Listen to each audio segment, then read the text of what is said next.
Hi viewers. இன்றைக்கி நம்ம வந்து இட்லிக்கு, தோசைக்கு, அப்புறம் சாதத்தில் கூட பிசைஞ்சு சாப்பிட்லாம். அது மாதிரி பண்ணுற சம்மந்தி அதுதான் இன்றைக்கி பண்ண போகிறேன். நான் இது மாதிரி நிறைய விதம் சொல்லித்தரேன். இன்றைக்கி வந்து இதுதான் உங்களுக்கு பண்ணி காமிக்க போகிறேன். இது வெளுத்துள்ளி சம்மந்தி. வெளுத்துள்ளின்னா பூண்டு.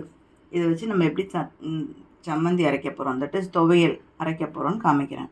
ஃபஸ்ட்டு இந்த மிளகாவை நீங்கள் வந்து அடுப்பில் வச்சு ஜஸ்ட் இப்படி சூடு காமிச்சிக்கோங்க, அவ்வளோதான். அதுக்கப்புறம் அதை மிக்சியில் போட்டுக்கோங்க. தேங்காய் திருவல் தேவையான அளவு போட்டுக்கோங்க.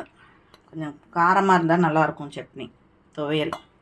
ஸோ இதை போட்டுட்டு அப்புறம் புளி, இந்த பூண்டு, கல்லுப்பு, அவ்வளோதான். இதை வந்து மிக்சியில் அரைச்சிக்கோங்க.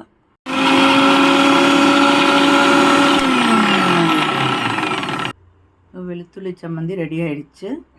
நீங்கள் இதை வந்து டேஸ்ட் பண்ணிவிட்டு எனக்கு வந்துட்டு ரிப்ளை பண்ணுங்கள், லைக் பண்ணுங்கள், சப்ஸ்கிரைப் பண்ணுங்கள். Cook easy, eat tasty.